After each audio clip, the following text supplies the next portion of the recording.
Daniel, desde pequenino, vivia orando.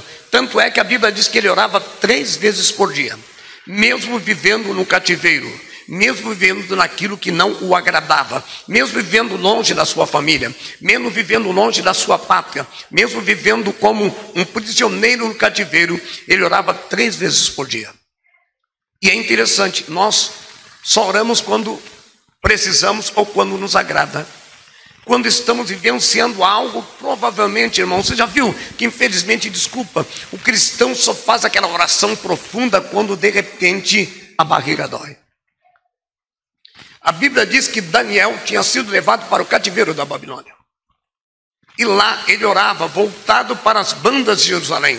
Ele orava para onde achava que estava Jerusalém, e ali ele orava 3 vezes por dia. E eu quero perguntar, com muito respeito, não precisa responder, quantas vezes você ora?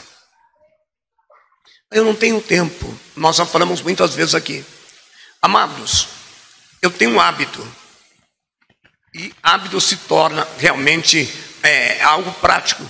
Se você levantar da cama, eu já levanto escorregando. Eu já levanto escorregando para cair de joelho. Por quê? Se eu levantar e for escovar o dente, tomar um café, eu esqueço, vou ligar a televisão para ver um jornal, alguma coisa, e esqueço da minha oração. A primeira coisa que eu faço é dobrar os joelhos, agradecer a noite que Deus me susteve e pedir para Deus guiar-me no dia que está nascendo. E eu oro também com a minha esposa quase 1 hora também, quase todos os dias. Eu louvo um hino, oramos pela igreja, oramos pelas pessoas doentes, oramos pelo país e depois lemos uma palavra. A oração tem que fazer parte da vida do cristão. Você não pode só orar quando você está passando por uma situação adversa ou contrária. Você tem que fazer disso um hábito espiritual profundo, uma comunhão, uma intimidade. Escuta, Daniel estava longe da família, longe da sua pátria, longe da sua cultura, mas ele orava 3 vezes por dia. Escuta, amados, ele orou quando jovem, continuou orando quando já estava com a idade avançada. Ele acreditava na possibilidade de falar com Deus e de ouvir a resposta dele. Daniel acreditava tanto no poder da oração, que ele acreditava na possibilidade de falar com Deus e Deus responder. Às vezes passa muito na minha e na tua vida, mas eu oro, pastor, e não tem resposta. Talvez está faltando um pouco mais de intimidade. Talvez está faltando um pouco mais de profundidade. Porque nós perdemos muito tempo com as coisas do mundo e esquecemos de orar um pouquinho mais. Você já reparou? Se tiver uma Fórmula 1 que passa no Japão e aqui vai passar 3 horas da manhã, você põe o despertador, levanta para assistir a Fórmula 1. Você entra lá com os olhos instalados na televisão, mas você não levanta de madrugada para fazer a tua oração. E aí você acha que Deus, por que Deus não responde? Porque muitas vezes você desperdiça o tempo com coisas que agradam a tua carne, mas que não enchem o teu espírito. Então veja bem, ele acreditava na possibilidade de falar com Deus e de ouvir a resposta dele. Por essa razão Daniel mantinha uma vida de oração. E você, tem orado? É interessante que muitas vezes as pessoas procuram o pastor, procuram a igreja. Pastor, ora por mim. É lógico, é o nosso papel, é o nosso dever. Mas às vezes a pessoa pensa que a eficácia da oração, ela pode até funcionar porque Deus é misericordioso. Eu, pastora fulana, missionária, a pastora Marina, seja quem for. Mas não adianta, meu irmão. A necessidade é tua. A necessidade é tua, amém? É você que está precisando. Então escuta, amados, há momentos que exigem de nós definições. Tem hora que nós temos que tomar uma atitude. Quando se passa por um deserto, por uma prova, por uma luta, por um processo, então você se pergunta: Deus ouve ou não ouve as minhas orações? Quem já passou por isso? Todo mundo. Poxa Deus, será que estou passando por essa prova há tantos anos? Estou passando por esse processo há tanto tempo. Será que se Deus realmente ouve ou não ouve as orações?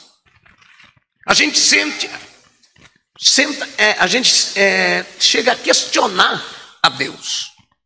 Irmãos, eu tive a oportunidade, a graça e a misericórdia, porque eu sou falho, pecador e miserável, mas eu tive a graça de ouvir a voz audível, não aqui, nem aqui, mas ouvir a voz aqui. E eu tive medo. Eu passei um processo muito difícil, uma certa noite, de madrugada, uma luta, uma prova, minha mãe lembra disso.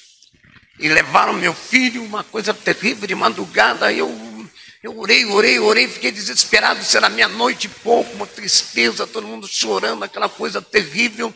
E eu dobrei meu joelho e falei: Deus, o Senhor existe.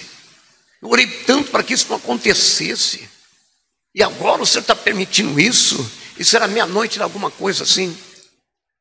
E lá de joelhos dobrados, uma voz disse assim: ainda hoje tu verás a minha glória. Eu me assustei porque eu já orava, mas eu nunca tinha ouvido falar aqui. Eu escutei aquela voz, labaço e defácia. E eu levantei, eu falei: nossa, meu Deus, eu estou tão turbado, acho que eu estou ouvindo coisa. Não. No outro dia, Aramandarábia, Deus fez um reboliço na situação.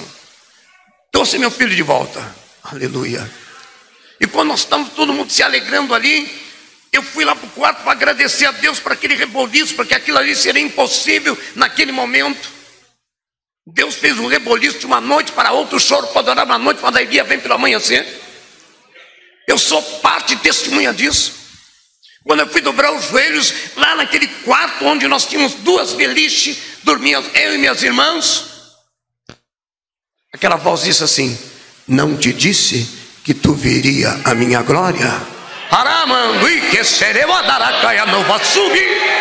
Eu ouvi. E não vou brincar com Deus, porque eu vou ter que dar testemunho diante da face dele. Mas eu mantive uma vida de oração. Então, meu amado, às vezes você se pergunta: Deus ouve ou não ouve as minhas orações? Vale a pena orar?